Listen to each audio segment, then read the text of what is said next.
Good evening.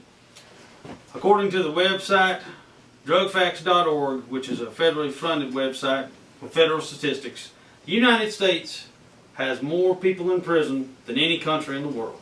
We have less than 5% of the world's population, and we have 25% of the world's criminals incarcerated here. 25%. Now, all you know people who are currently in prison or have been in prison, and you've seen the effect that it has on their lives and the people around them. I personally have been in prison for a nonviolent drug crime, and I'm currently studying to be an alcohol and drug counselor, and I'll graduate next year.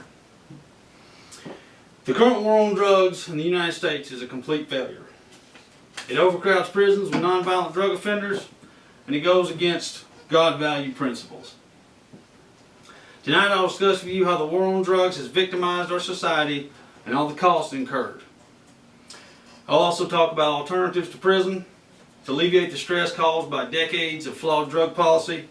And lastly, I will show how the war on drugs violates several things God holds sacred for every man and woman. Let's begin the discussion.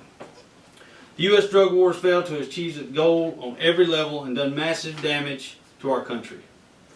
Probation Journal reports that despite a get-tough approach on crime for 20 years, it's done little to change the scope or nature of the drug supply in the United States. They also note the staggering social, financial, and health costs associated with the war on drugs.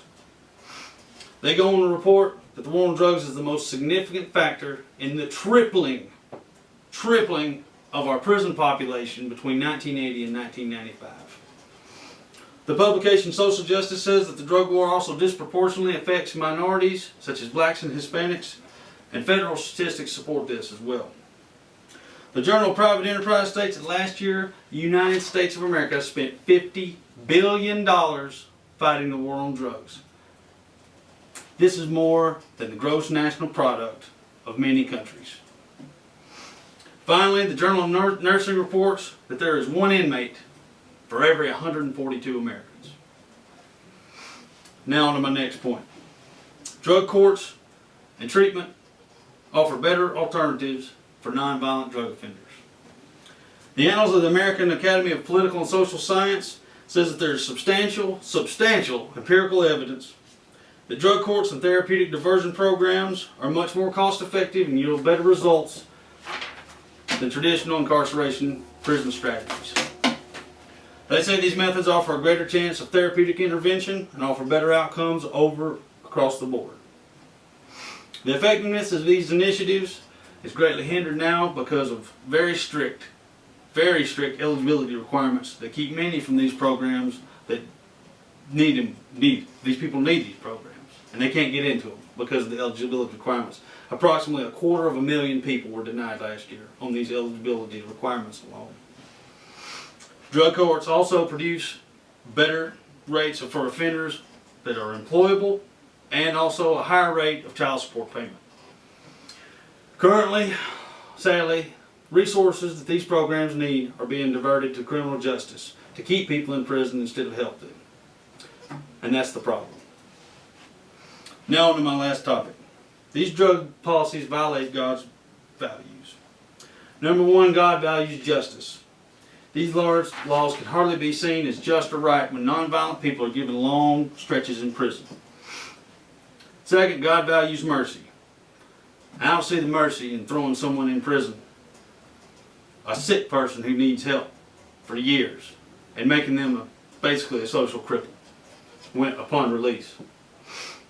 Lastly, God values sound reasoning that expresses truth and wisdom. These drug policies have been systematically destroying lives for 20 years.